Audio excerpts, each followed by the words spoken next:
Bismillahirrahmanirrahim. Assalamualaikum warahmatullahi wabarakatuh. Alhamdulillah, tsumma alhamdulillah, wassalatu wassalamu ala rasulillah, amma ba'd.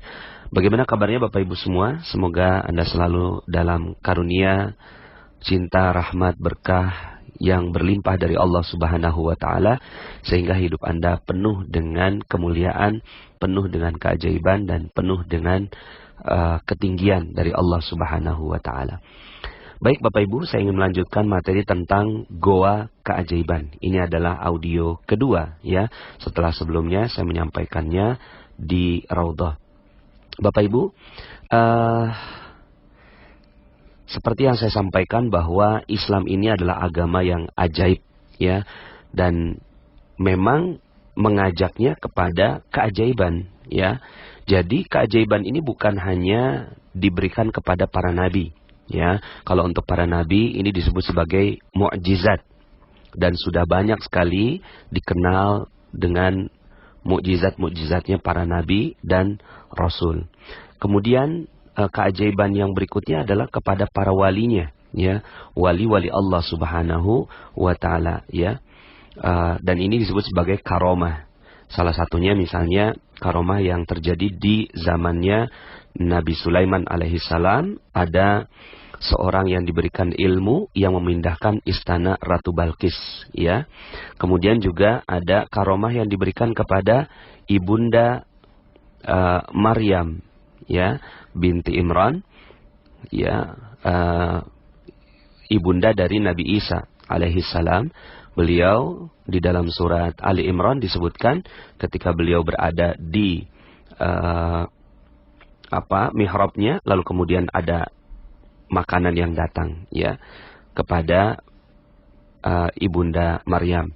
Padahal beliau bukan nabi ya, tapi ini disebut sebagai wali. Nah, keajaiban-keajaiban itu juga terjadi bukan hanya kepada para wali-walinya ya, para ulama juga ya. Kita mendengarkan banyak sekali sejarah tentang para ulama-ulama yang memiliki keutamaan dan keajaiban yang luar biasa ya. Nah, termasuk kita semua juga bisa mendapatkan keajaiban. Nah, kalau para orang mukmin yang mendapatkan keajaiban itu bukan disebut mukjizat, bukan disebut sebagai karomah, tapi disebut sebagai maunah ya, pertolongan dari Allah Subhanahu wa Ta'ala. Misalnya ya, tiba-tiba rumahnya kebakaran dan kayaknya nggak mungkin secara logika dia bisa keluar dari kobaran api itu, tapi ternyata dia selamat. Nah, ini namanya maunah ya. Kemudian ada bayi yang tertimbun di dalam gempa, terus kemudian tiba-tiba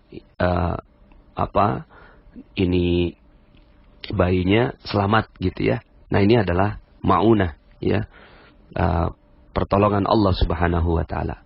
Nah, Islam adalah agama yang mengajarkan tentang pertolongan Allah ini ya. Makanya di dalam Al-Quran itu dikenal sekali, suratnya singkat ya, idza jaa nasrullah, ketika datang pertolongan Allah ya, dan kemenangan. Nah, berbeda dengan ajaran yang ada di barat ya. Yang ada di barat ini mereka mengajarkan tentang metodologi penelitian. Jadi kalau Anda pernah kuliah ya, saya adalah orang kimia Bapak Ibu ya, lulusan kimia FMIPA UI.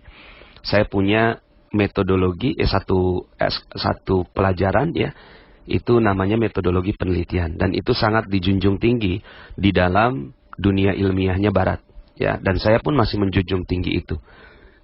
Seperti misalnya saya juga alhamdulillah ketika di Malaysia itu hasil penelitian saya masuk dalam jurnal ilmiahnya Malaysia ya. Jadi memisahkan 7 senyawaan arsenik dalam sekali hitungan menggunakan capillary electrophoresis, sebuah alat ya yang sangat canggih untuk menentukan tentang zat-zat di ppb level. Nah, ini metodologi barat itu telah membentuk keajaiban yang sekarang terjadi ya, dengan metodologi penelitian tentang adanya hipotesa, penelitian, ujian dan seterusnya ya, eksperimen dan seterusnya, sehingga akhirnya melahirkan keajaiban-keajaiban yang terjadi seperti listrik, ya, telepon, kemudian juga gelombang dan seterusnya, ya. Nah, Islam mengajarkan lebih dari itu, Bapak Ibu, ya. Islam mengajarkan lebih dari itu. Bukan cuma sekedar metodologi penelitian yang standar sekali, ya, sebab akibat, ya. Tapi Islam ini mengajarkan pemeluknya, penganutnya, itu mereka bisa mendapatkan keajaiban sebagaimana, ya, ajaibnya istana Ratu Bilqis dipindahkan, Bapak Ibu, ya.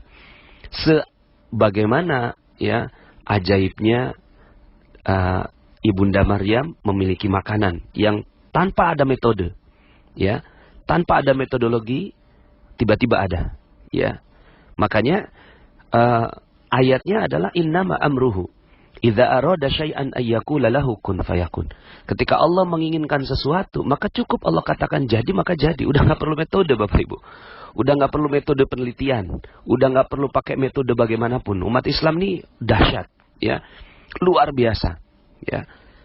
Jadi ketika Allah mau, ya, jadi, ya. Nah, maka tentunya, ya, kalau seandainya hambanya dicintai oleh Allah Subhanahu wa Ta'ala, maka Allah menginginkan sesuatu terhadap hamba itu, ya, akan dimudahkan oleh Allah, ya. Nah, maka Bapak Ibu, kalaulah nabinya ajaib, walinya ajaib, ya, para ulamanya ajaib, kitabnya ajaib, Nabi Isra Mi'raj itu, Bapak Ibu, kisahnya dahsyat, Bapak Ibu, ajaib, ya, dan seterusnya. Semuanya ajaib. Saya sering berseloroh gitu, ya. Kalau semuanya ajaib, masa umatnya nggak ajaib, gitu, ya? Masa kita hidupnya nggak baik? Masa kita masih punya utang nggak lunas-lunas? Itu nggak ajaib, Bapak Ibu, ya? Masa piutang nggak kebayar-bayar, ya? Masa proyek, ya, nggak datang-datang ke kita, ya? Nggak mungkin, Bapak Ibu, ya, nggak mungkin. Jadi umat Islam ini adalah umat yang ajaib, yang dia akan dimudahkan oleh Allah Subhanahu wa Ta'ala seluruh kehidupannya. Jadi nggak mungkin ketika kehidupan kita sudah sesuai dengan apa yang diajarkan oleh Islam, maka, ya, yang akan terjadi pada kehidupan Anda dan kita semua adalah kehidupan yang ajaib. Makanya saya betul-betul punya dream, punya impian. Sekarang ini saat saya menyampaikan materi ini ada 81.000 member, ya, 81.000 sekian. Bayangkan kalau seandainya 81.000 ini adalah mereka-mereka yang telah mendapatkan keajaiban dari Allah Subhanahu wa Ta'ala. Yang terjadi, Masya Allah, terjadi ledakan, Bapak Ibu, ya, ledakan keajaiban. Dan pastinya kehidupan Anda jauh lebih baik, keinginan Anda mudah dipenuhi, ya. Lalu kemudian apapun yang Anda inginkan bisa dimudahkan oleh Allah Subhanahu wa Ta'ala. Itu adalah goal saya dalam menyampaikan materi rahasia magnet rezeki ini, ya. Walaupun banyak yang menyaksikan, ya, apa ia bisa? Ya, bismillah, insyaallah saya punya keyakinan yang sangat-sangat tinggi tentang keajaiban terhadap hidup Anda, insyaallah. Minimal kalau seandainya Anda nggak bisa jalan di atas air gitu, Bapak Ibu, ya. Minimal kalau Anda nggak bisa nurunin hujan, ya minimal utang lunas gitu, ya Bapak Ibu, ya. Minimal kita nih, ya, piutangnya dibayar gitu. Minimal proyek kita nih berhasil dan berlimpah ruah gitu, ya. Minimal itu, ya. Kalaupun seandainya kita tidak di atasnya itu, yaitu keajaiban, tiba-tiba ada makanan di depan kita, ajaib tanpa ada proses gitu, ya. Minimal mah, ya, semua hidup kita baik. Nah, maka yuk sama-sama kita pelajari, Bapak Ibu, ya. Maka yang kita pelajari adalah polanya, ya. Dalam materi-materi yang sebelumnya sudah banyak disampaikan gitu, ya, tentang pola-pola yang seperti paradox of candy, ya. Itu adalah pola menerima apapun yang Allah tetapkan, ya, kita terima bungkusnya. Kemudian pola detox rezeki, ternyata ada pola detoxnya gitu, ya. Kemudian ada pola, ya, cacat yang sempurna, ya, bahwa ternyata kesempurnaan itu, ya, itu dimulai dari sesuatu yang cacat dan kemudian disempurnakan dan disyukuri, ya, dan seterusnya. Nah, pada kesempatan kali ini, saya ingin lebih advance untuk membuat kita kejar bola, Bapak Ibu ya. Kejar bola. Mengejar keajaiban itu, ya. Jadi, kalau yang selama ini kita defense, ya, kita bertahan, ya sekarang jika selama ini kita defense, nah sekarang yuk sama-sama kita kejar keajaiban, Bapak Ibu ya. Nah, dalam mengejar keajaiban ini, ada pola, ya. Polanya adalah ternyata seluruh keajaiban-keajaiban itu terjadi ketika masuk ke dalam goa. Ya, masuk ke dalam goa. Makanya judulnya Goa Keajaiban. Semua nabi sebelum diangkat menjadi nabi itu selalu masuk ke dalam proses masuk goa, Bapak Ibu. Ya, selalu melalui proses masuk ke dalam goa, dan goanya berbeda-beda. Ya, Nabi Nuh misalnya, goanya apa? Beliau sibuk membangun kapal. Diperintahkan oleh Allah Subhanahu wa taala untuk sibuk membangun kapal, padahal ya itu dataran, ya, tidak ada air. Terus kemudian akhirnya karena menerima apa yang Allah perintahkan, ya udah dia sibuk membangun kapal. Ya, dan ini adalah goanya Nabi Nuh alaihissalam. Nabi Musa ke Bukit Tursina bahkan sampai meminta untuk melihat Allah, tapi nggak sanggup. Ya. Kemudian Nabi Yusuf alaihissalam, goanya adalah masuk ke dalam sumur, kemudian menjadi budak, kemudian dipenjara. Nah, ini adalah proses goanya Nabi Yusuf. Kemudian Nabi Yunus alaihissalam, goanya adalah masuk ke dalam perut ikan paus. Ya, nah ini selalu berulang. Ya, polanya ini selalu berulang. Rasulullah SAW, ya, goanya apa? Ya, Gua Hira. 3,5 tahun beliau bertahanus di Jabal Nur, ya, di Gunung Cahaya dan di Gua Hira. Ya, di Jabal Nur ada Gua Hira di sana. Kemudian yang tadi saya ceritakan, Ibunda Maryam, goanya adalah mihrab, tempat beribadah kepada Allah Subhanahu wa taala. Maka ini goanya berbeda-beda tapi polanya sama, ya. Polanya sama. Setelah mereka berada di dalam goa, terjadi keajaiban. Setelah mereka masuk ke dalam goa, terjadi keajaiban. Begitu Bapak Ibu, ya. Nah, maka bahkan karena ada yang bilang mungkin begini, nah, itu kan para nabi, itu kan para wali, ya.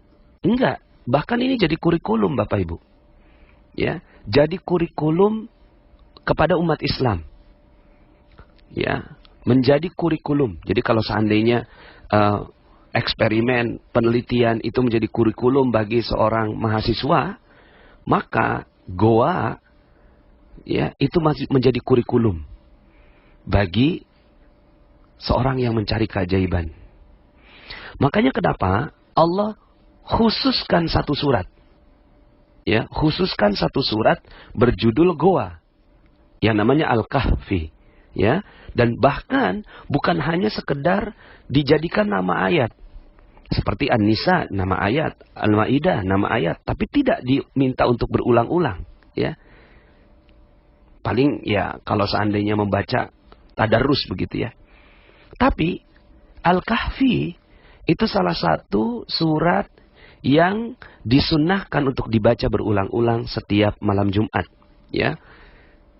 Dan ini saya sudah sampaikan dalam materi Khairul Razikin untuk membaca Al-Kahfi ini. Nah, ini adalah satu pola yang berulang, bahwa ternyata Allah ingin mengajarkan agar kita semuanya juga masuk goa, ya, agar kita semua umat Islam, ya, orang yang beriman itu masuk ke dalam goa. Dan Allah ceritakan di sana, ya, nahnu naqussu 'alaika naba'ahum bil haqq innahum fityatun amanu bi rabbihim wa zidnahum huda. Kami telah menceritakan cerita ini dengan benar, ya. Seakan-akan Allah Subhanahu wa taala ingin mengatakan bahwa proses Al-Kahfi ini adalah sebuah proses al-haq. Naba'ahum bil haqq, ya. Jadi kalau kamu mau dapat keajaiban ini loh, ya. Aku berikan kepada kalian satu kisah, ya. Innahum fityatun amanu. Ya. Jadi mereka adalah pemuda yang beriman kepada Rob mereka. Jadi syarat pertama ketika kita masuk ke dalam gua ini adalah beriman, penuh yakin kepada Allah Subhanahu wa taala, lalu kemudian wazidnahum huda. Baru kemudian Allah berikan kepada mereka huda, petunjuk. Nah, petunjuk inilah yang sebenarnya kita butuhkan atas semua masalah-masalah kita. Ya. Hutang kita nggak beres, kita butuh hudan. Kita butuh petunjuk. Ya Allah, tolong tunjuki saya gimana caranya memperbaiki ini utang sekian miliar ini, ya, amanah sekian miliar. Piutang nggak dibayar orang, kita butuh petunjuk gimana cara nagihnya dengan baik, begitu ya. Proyek nggak beres-beres, kita perlu minta petunjuk dari Allah. Kerjaan, ya, tiba-tiba kita di PHK, kita perlu petunjuk. Makanya wazidnahum huda. Maka sekali lagi saya garis bawahi, ya, garis tebal, pakai stabilo warna merah, ya, dan gambar bintang-bintang gitu Bapak Ibu ya. Masuk ke dalam goa keajaiban merupakan kurikulum bagi umat Islam. Ya, kalau Anda benar-benar ingin dapat hidup yang ajaib, maka nggak ada cara lain kecuali Anda masuk dalam goa, masuk ke dalam goa. Ya, nah nanti kita akan jelaskan prinsip-prinsip goanya. Nah, sebelum saya jelaskan prinsipnya, saya jelaskan tentang satu ayat, ya, di dalam surat Al-Kahfi itu. Ayat yang ke-16, ya, Allah Subhanahu wa taala berfirman, a'udzubillahi minasyaitonir rajim, wa idz tazaltumuhum wa ma ya'buduna illallah fa'u ilal kahfi yanshur lakum rabbukum min rahmatih wa yuhayyi lakum min amrikum mirfaqa. Ya. Maka carilah tempat berlindung ke dalam gua itu. Nah, jadi ini adalah perintah Allah. Fa'u, ya. Maka carilah tempat berlindung ke dalam gua itu. Yanshur lakum, maka Allah akan, ya, yansur lakum rabbukum min rahmati, mencurahkan, melimpahkan sebagian rahmatnya kepadamu. Dan ini yang paling dahsyat Bapak Ibu, karena Allah Subhanahu wa taala menyebutkan di akhir ayat ini, wa yuhayyi lakum min amrikum mirfaqa, dan menyediakan sesuatu yang berguna bagimu dalam urusanmu. Menyediakan. Jadi Allah yang sediakan. Jadi prosesnya, ya, prosesnya adalah bukan kalau kita melakukan sesuatu maka akan dapat seperti ini. Masak air sampai 100 derajat mendidih, itu sunatullah. Sederhana sekali. Ya, sederhana sekali. Masak air kemudian sampai 100 derajat, tiba-tiba airnya mendidih. Ya. Kemudian membekukan air 0 derajat, dia mulai membeku. Nah, ini adalah sunnatullah. Tapi di dalam proses keajaiban ini beyond, di luar batas sunnatullah. Gitu Bapak Ibu. Di luar batas sunnatullah. Wa yuhayyi lakum min amrikum mirfaqa, menyediakan sesuatu yang berguna bagimu dalam urusanmu. Nah, artinya kalau kita mau disediakan loh Bapak Ibu ya. Bukan kita yang nyari, tapi Allah yang sediakan, ya. Allah yang sediakan, ini loh, ini pakai gitu, ya. Maka fa'u ilal kahfi, ya. Cari tempat berlindung ke dalam gua. Nah, makanya setelah itu kisahnya Ashabul Kahfi ini atau pemuda Kahfi ini ajaib memang, ya, tidur selama 300 tahun, ya. Kemudian dalam hitungannya komariahnya 309 tahun gitu ya. Terus kemudian berguling-guling gitu ya. Kemudian abadilah begitu ya, mereka bisa sampai melampaui masa 300 tahun. Ini kan ajaib. Beyond sunnatullah, ya. Beyond sunnatullah. Di luar batas, ya, sunnatullah. Maka insya Allah Anda semua perlu yang namanya di luar batas sunnatullah. Insya Allah Bapak Ibu, ya. Anda bisa mendapatkannya. Nah, sekarang 7 prinsip goa, ya. 7 prinsip goa. Jadi ada 7 prinsipnya. Yang pertama, goa ini sepi dan terasing. Sepi dan terasing. Kita lihat Nabi Nuh sepi dan terasing. Nabi Yusuf sepi dan terasing. Nabi Yunus ya, sepi dan terasing.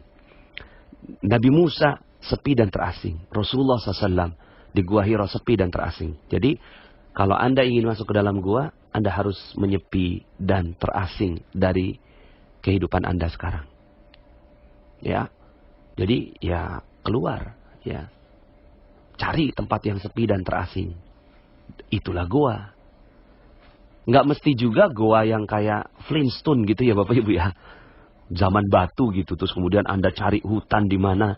Kemudian ada goa. Nggak mesti juga. Nanti saya akan sampaikan beberapa bentuk-bentuk goa yang dibuat oleh agama ini. Ya. Jadi setelah Rasulullah SAW ke Gua Hira. Lalu kemudian akhirnya para sahabat juga masuk ke dalam goa. Tapi goanya bukan Gua Hira. Ya, tapi goa yang Rasulullah SAW telah ajarkan kepada kita semua. Nah, yang pertama adalah prinsip pertamanya sepi dan terasing. Dia harus betul-betul sepi, ya, nggak ada, ya sunyi. Sepertinya, ya tidak, ya nggak kekinian gitu Bapak Ibu ya. Ya sepi, ya. Yang kedua, lepas dari seluruh hiruk pikuk dunia. Lepas dari seluruh hiruk pikuk dunia. Ini prinsip goa kedua. Sepi terasing, lepas dari seluruh hiruk pikuk dunia. Mungkin Anda punya masalah sekarang.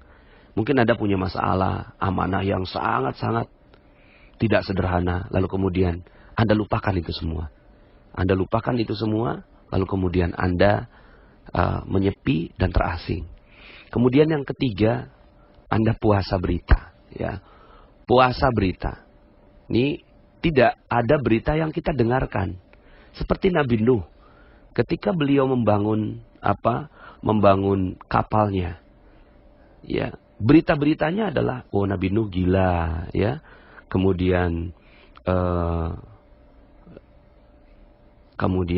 ya begitulah kurang lebih ya. Kan disebutnya terasing. Akhirnya kita udah nggak boleh dengerin berita-berita apapun. Terserah orang mau ngomong apa. Terserah orang mau ngomong apa terhadap kehidupan kita. Kita udah nggak peduli. Kita hanya pedulinya dengan kehidupan yang kita ingin jalani di dalam gua itu. Ya, puasa berita. Mungkin Anda nggak baca berita, Bapak Ibu, nggak nonton TV, nggak baca WhatsApp, gitu ya, nggak baca internet, gitu.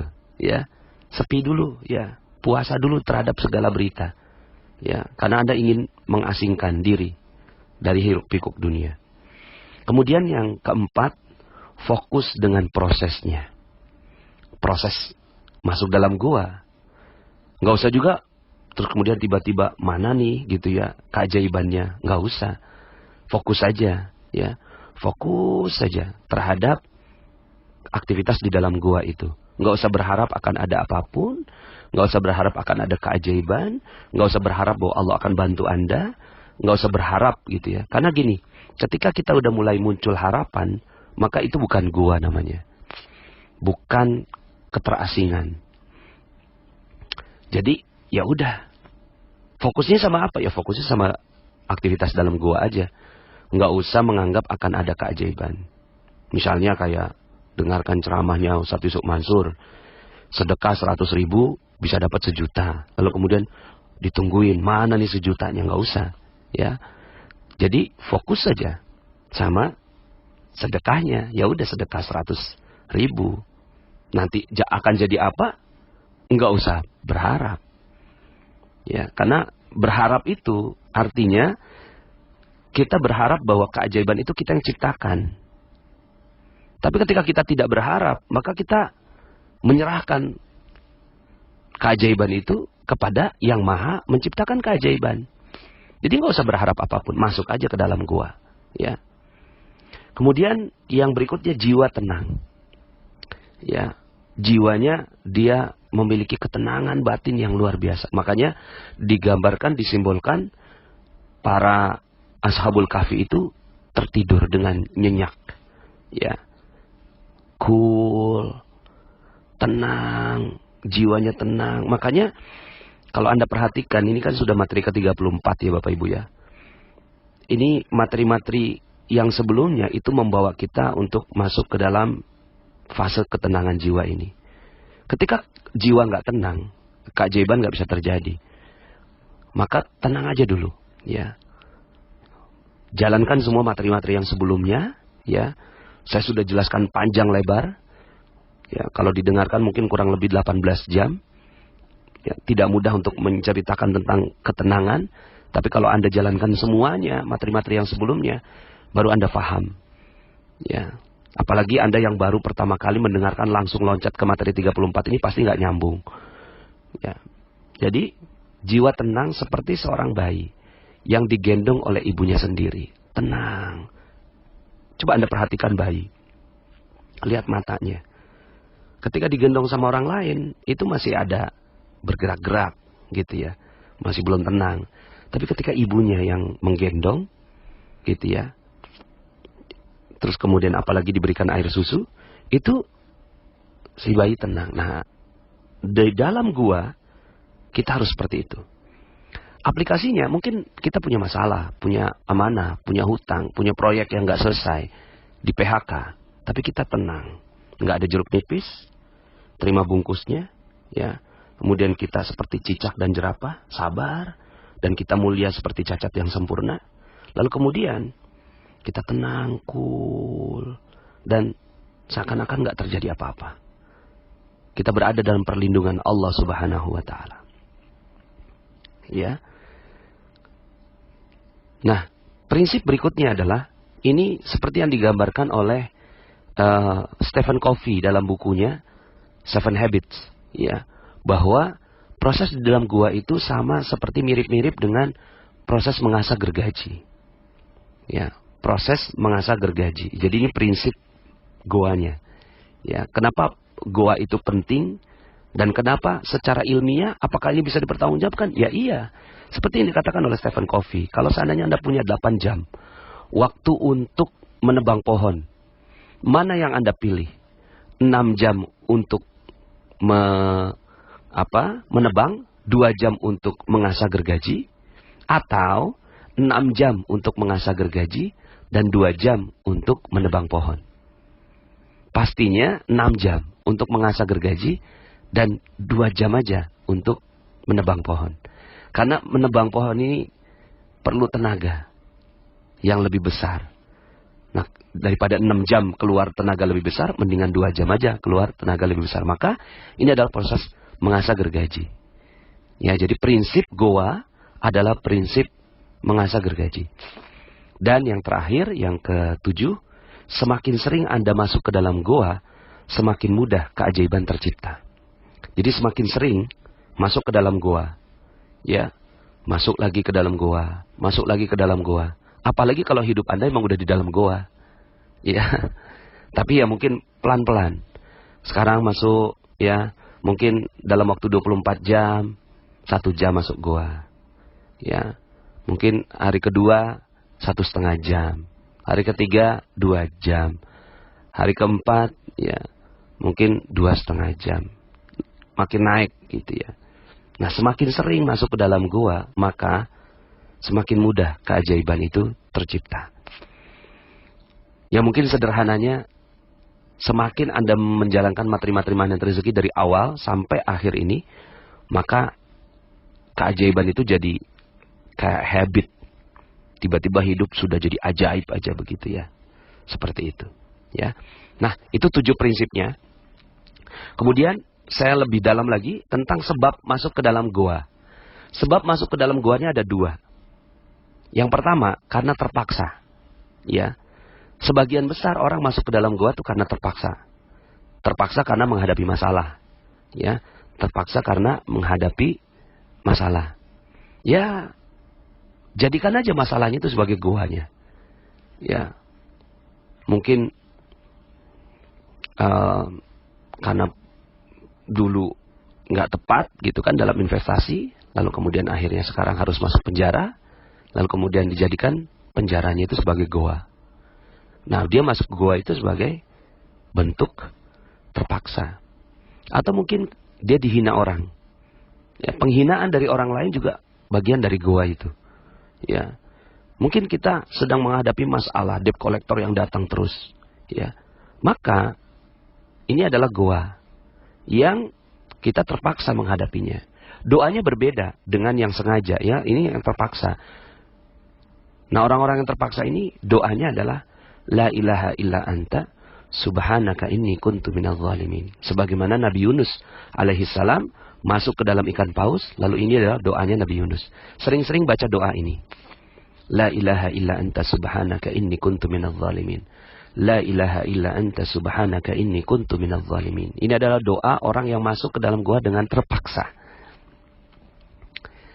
Ya. Kemudian sebab masuk ke goa yang kedua adalah sengaja. Dia sengaja memang. Ketika mungkin sebagian dari Anda mengatakan bahwa ya saya hidup baik-baik saja, nggak ada masalah gitu ya. Maka Anda ingin sekali hidup Anda betul-betul ajaib. Ya, ajaib. Maka Anda sengaja nih setelah mendapatkan materi ini, Anda sengaja dengan kesadaran dan ilmu lalu masuk ke dalam goa. Maka doanya juga berbeda. Doanya adalah Rabbi adkhilni mudkhala sidqin wa akhrijni mukhraja sidqin waj'alni min ladunka sultanan nasira. Ya. Jadi doa yang terpaksa itu la ilaha illa anta subhanaka inni kuntu minadz zalimin. Tiada ilah selain Engkau ya Allah, subhanaka maha suci Engkau, inni kuntu minadz zalimin. Sesungguhnya aku berada dalam keadaan yang zalim. Sementara yang tadi, ya, sengaja dia masuk ke dalam guanya, Rabbi adkhilni, ya Allah masukkanlah aku, mudkhala sidqin, dari pintu masuk yang baik, yang benar, ya, yang terbaik. Wa akhrijni mukhraja sidqin, dan keluarkan aku dengan kualitas yang baik, ya. Waj'alni min ladunka sultanan nasira, dan berikanlah kepadaku, ya, waj'alli min ladunka sultanan nasira, dan berikanlah kepadaku dari sisi Engkau kekuasaan yang menolong. Subhanallah, ya. Ini adalah doa agar kita semua mendapatkan pertolongan dari Allah Subhanahu wa taala. Nah, sekarang Bapak Ibu, bentuk-bentuk goa yang disyariatkan oleh Rasulullah sallallahu alaihi wasallam. Ya. Jadi, setelah mendapatkan materi ini mungkin Anda berpikir, "Oh, kalau kayak gitu kita masuk ke goa mana nih?" gitu kan? Enggak, Bapak Ibu, ya. Goa yang pertama adalah majelis ilmu. Majelis ilmu. Ini goa yang Rasulullah sallallahu alaihi wasallam siapkan, ya. Perumpamaan orang yang berilmu dengan orang yang hanya sekedar beribadah tapi tidak berilmu, seperti bulan yang sangat terang purnama dengan bintang yang sangat kecil. Mungkin selama ini kita melakukan amalan-amalan, melakukan aktivitas dalam kehidupan dunia, tapi tanpa ilmu. Apa yang terjadi? Yang terjadi akhirnya, ya, kita seperti tak tentu arah. Makanya mungkin ada beberapa di antara Anda yang japri saya, Pak Nas, seandainya lah saya mendapatkan ilmu ini, magnet rezeki, mungkin 5 tahun yang lalu. Mungkin saya nggak cerai dengan suami saya. Tapi ya sudah terjadi. Maka subhanallah, seandainya 5 tahun yang lalu kita masuk ke dalam goa. Nah, goa ini adalah majelis ilmu. Nah, majelis ilmu di mana? Yang mana? Majelis ilmu ya di mana saja. Intinya ketika ada perkumpulan orang. Perkumpulan orang secara fisik, ya. Berkumpul, tapi di dalamnya nggak ada gosip, ya. Kadang-kadang majelis taklim ibu-ibu udah kumpul tapi di dalamnya ada gosip. Ada ghibah, ada pembicaraan aib saudara mereka di dalam majelis taklim. Itu udah bukan jadi majelis taklim lagi, tapi majelis ghibah, majelis gosip. Yaitu nggak bisa untuk menjadi keajaiban. Yang dibutuhkan adalah majelis yang benar-benar belajar tentang ilmu, belajar tentang keilmuan. Ya, makanya guru saya ketika beliau punya hajat, beliau tuh datang nyari majelis ilmu yang benar-benar majelis ilmu yang belajar benar-benar mengkaji kitab misalnya, ya, lalu kemudian duduk, walaupun itu bukan majelisnya dia, tapi duduk di pinggir, itu dapat berkahnya. Nah, itu adalah goa. Jadi goa yang Rasulullah SAW berikan kepada umat Muhammad SAW setelah ini adalah goa berupa ilmu. Masya Allah, ya. Jadi datangi majelis-majelis ilmu, ya, mungkin Anda bisa datang ke pengajian pekanan gitu ya. Datang, paksa diri Anda untuk selalu datang ke majelis ilmu seperti ini, ya. Nah, ini yang pertama. Yang kedua, semua sholat adalah goa, Bapak Ibu. Semua sholat, ya. Semua sholat adalah goa. Makanya dia sepi, terasing, melupakan semua hiruk pikuk dunia. Kemudian puasa dari segala berita, kan masuk dalam prinsip-prinsipnya, ya.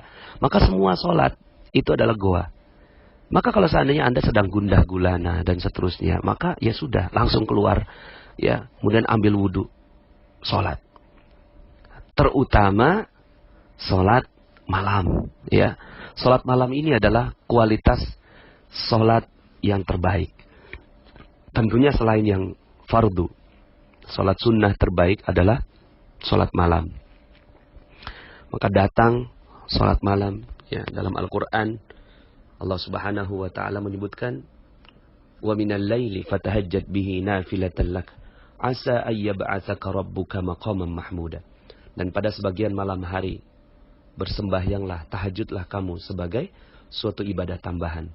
Mudah-mudahan Allah mengangkat kamu ke tempat yang terpuji, ya.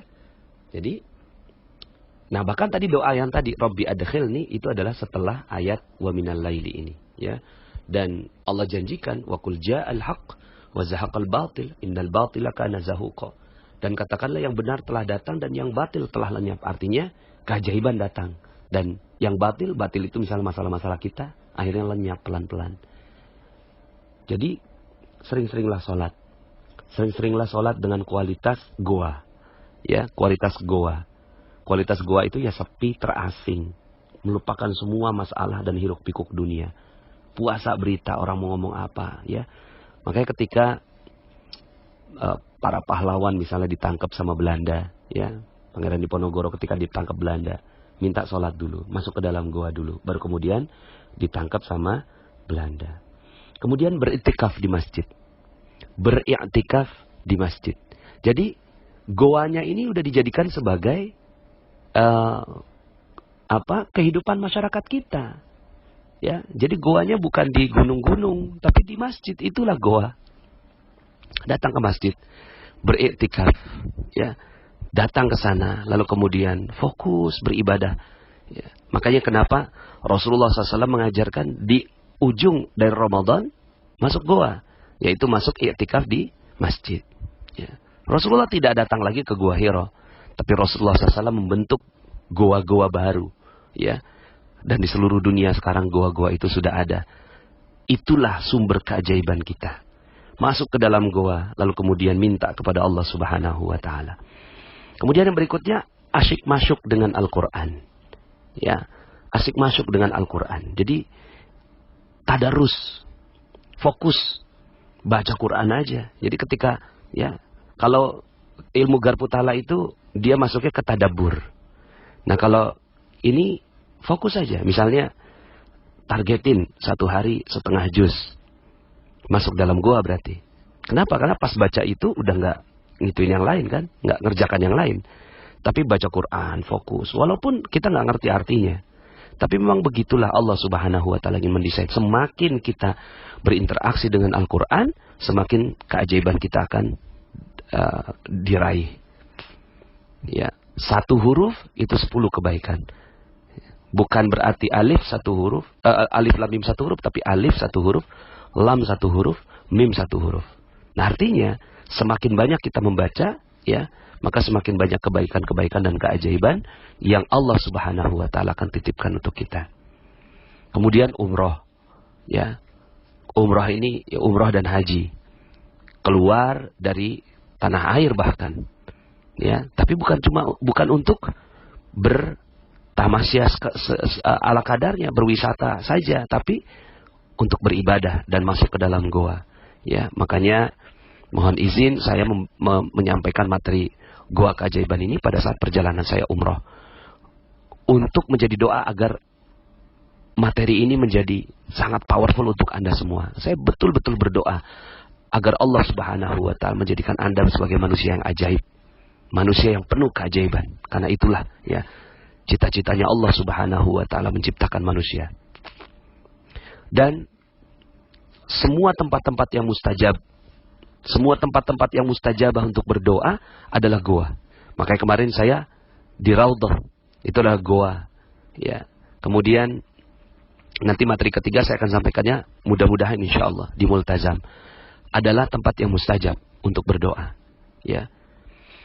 Kemudian waktu-waktu yang mustajab untuk berdoa adalah juga goa. Jadi pas waktunya, misalnya turun hujan, itulah goa bagi kaum muslimin. Turunnya hujan, langsung minta doa kepada Allah Subhanahu wa Ta'ala. Ya, jalankan 7 prinsip goanya. Sepi, terasing, lupakan semua masalah hidup pikuk dunia, puasa berita, gitu kan. Fokus dengan prosesnya doa saja, gitu ya. Kemudian tenang seperti bayi, ya. Kemudian proses mengasah gergaji, dan ya semakin sering kita lakukan, maka semakin ya Allah Subhanahu wa Ta'ala akan memberikan. Makanya waktu itu ada seorang syekh dari Palestina datang ke satu masjid, tiba-tiba ada hujan turun. Dia tanya kepada pengurusnya, ini hujan? Iya, dia keluar. Ya, keluar dan dia main-main dengan hujan. Karena hujan ini adalah bagian dari waktu yang mustajabah, keadaan yang mustajabah untuk berdoa. Ya, kemudian di antara 2 khutbah saat khutbah Jumat, ya. Kemudian di antara salat, di antara azan dan iqamah, ya. Kemudian di waktu sahur, ya. Dan seterusnya. Silahkan dipelajari, ini adalah bentuk-bentuk goa yang Allah Subhanahu wa Ta'ala berikan untuk kita umat Islam. Nah, Bapak Ibu, saya sisakan materi terakhir, yaitu tentang cerita, ya. 2 cerita tentang pengaplikasian goa dalam kehidupan. Ya, saya akan sisakan ini menjadi bagian ketiga yang saya akan simpan, dan saya mudah-mudahan Allah izinkan untuk menyampaikannya di Multazam. Demikian, saya berdoa sekali lagi agar hidup Anda ajaib. Nabinya udah ajaib, wali-walinya ajaib, ulamanya ajaib, orang berimannya ajaib. Maka Anda juga pantas untuk mendapatkan keajaiban dari Allah Subhanahu wa Ta'ala. Minimal seluruh masalah-masalah Anda diambil oleh Allah Subhanahu wa Ta'ala secepat-cepatnya. Ya. Maka percaya saja, yakin saja, karena Allah Subhanahu wa Ta'ala yang menjanjikan bahwa Allah yanshur lakum rabbukum min rahmati wa yuhayyi lakum min amrikum mirfaqa. Allah akan sediakan sesuatu yang berguna untuk urusanmu. Ya. Lihat Bapak Ibu, nanti artinya di Al-Kahfi ayat 16. Di ujung ayat itu Allah Subhanahu wa Ta'ala janjikan. Maka ya sekali lagi, selamat menyepi di dalam gua, ya. Apalagi kalau seandainya Anda sudah bisa hidup sepanjang detiknya, sepanjang menitnya, sepanjang jamnya Anda berada di dalam gua, maka keajaiban pasti terjadi pada kehidupan Anda. Tapi mulainya dari yang pelan-pelan, ya. Anda cintai dulu gua-gua yang Rasulullah SAW ajarkan. Maka insya Allah dengan kecintaan kita terhadap goa yang Allah, Rasulnya ajarkan pada kita, semakin akan membuat kita makin bisa menikmati goa keajaiban ini. Terima kasih, mohon maaf atas segala kekurangan.